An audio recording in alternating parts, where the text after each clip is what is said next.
Your Highness, Excellencies, ladies and gentlemen, 16वें BRICS summit के शानदार आयोजन के लिए मैं राष्ट्रपति पुतिन को हार्दिक बधाई देता हूं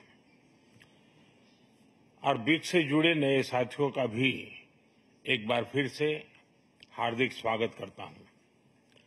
नए स्वरूप में ब्रिक्स विश्व की 40% मानवता और लगभग 30% अर्थव्यवस्था का प्रतिनिधित्व करता है।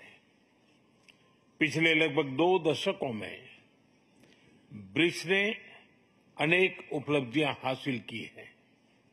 मुझे विश्वास है कि आने वाले समय में यह संगठन वैश्विक चुनौतियों का सामना करने के लिए और अधिक प्रभावी माध्यम बनकर के उभरेगा। फ्रेंड्स, मैं न्यू डेवलपमेंट बैंक के अध्यक्ष हर एक्सेलेंसी दिल्मा रूसेफ का अभिनंदन करता हूं। पिछले 10 वर्षों में यह बैंक ग्लोबल साउथ के देशों के विकास के लिए महत्वपूर्ण विकल्प के रूप में उभर रहा है। भारत के गिफ्ट सिटी के साथ साथ अफ्रीका तथा रूस में रीजनल सेंटर्स के खुलने से इस बैंक की गतिविधियों को बल मिला है और लगभग $35 बिलियन के डेवलपमेंट प्रोजेक्ट्स सैंक्शन किए गए हैं। एनडीबी को डिमांड ड्रिवन सिद्धांत पर काम करते रहना चाहिए और बैंक का विस्तार करते हुए long term financial sustainability, healthy credit rating और मार्केट एक्सेस सुनिश्चित करने पर प्राथमिकता रहनी चाहिए। फ्रेंड्स, नए स्वरूप में ब्रिक्स $30 ट्रिलियन से भी ज्यादा बड़ी इकोनॉमी है। हमारे आर्थिक सहयोग को बढ़ाने में ब्रिक्स बिजनेस काउंसिल और ब्रिक्स विमेन बिजनेस अलायंस की विशेष भूमिका रही है। इस वर्ष ब्रिक्स के अंदर WTO reforms, trade facilitation in agriculture, resilient supply chains, e-commerce और स्पेशल इकोनॉमिक जोन को लेकर जो सहमति बनी है, उससे हमारे आर्थिक सहयोग को बल मिलेगा। इन सब पहलों के बीच हमें स्मॉल और मीडियम स्केल इंडस्ट्री के हितों पर भी फोकस करना चाहिए। मुझे खुशी है कि 2021 में भारत की अध्यक्षता के दौरान प्रस्तावित ब्रिक्स स्टार्टअप फोरम इस वर्ष लॉन्च किया जाएगा। भारत द्वारा दिया गया रेलवे रिसर्च नेटवर्क का इनिशिएटिव भी ब्रिक्स देशों के बीच लॉजिस्टिक्स और सप्लाई चेन कनेक्टिविटी बढ़ाने में अहम भूमिका निभा रहा है। इस साल ब्रिक्स देशों में यूनिडो के साथ मिलकर इंडस्ट्री 4.0 के लिए स्किल्ड वर्कफोर्स तैयार करने पर बनी सहमति बहुत ही महत्वपूर्ण है। 2022 में लॉन्च किया गया ब्रिक्स वैक्सीन R&D सेंटर सभी देशों की स्वास्थ्य सुरक्षा बढ़ाने में मदद कर रहा है।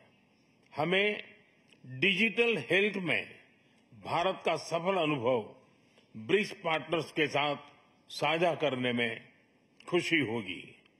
फ्रेंड्स, क्लाइमेट चेंज हमारी साझी प्राथमिकता का विषय रहा है। रूस की अध्यक्षता में BRICS open carbon market partnership के लिए बनी सहमति का स्वागत करता है।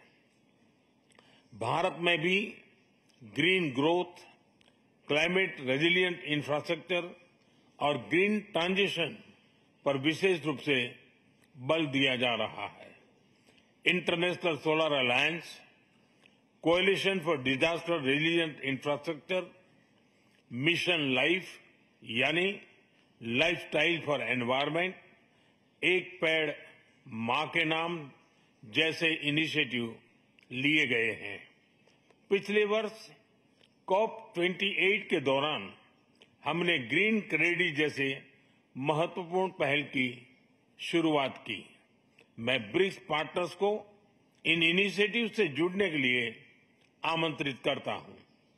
ब्रिक्स के सभी देशों में इंफ्रास्ट्रक्चर के निर्माण पर विशेष रूप से बल दिया जा रहा है। भारत में मल्टी मॉडल कनेक्टिविटी को तेजी से बढ़ाने के लिए हमने गति शक्ति पोर्टल बनाया है। इससे इंफ्रास्ट्रक्चर विकास के लिए इंटीग्रेटेड प्लानिंग और इम्प्लीमेंटेशन में मदद मिली है और लॉजिस्टिक कॉस्ट कम हुई है। हमारे अनुभव आप सभी के साथ साझा करने में हमें खुशी होगी।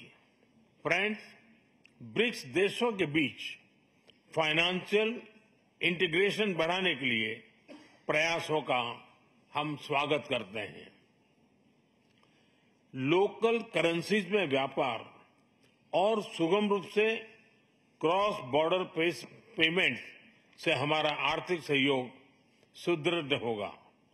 भारत द्वारा बनाया गया यूनिफाइड पेमेंट्स इंटरफेस यानी यूपीआई भारत की एक बहुत बड़ी सक्सेस स्टोरी है। इसे कई देशों में अपनाया गया है।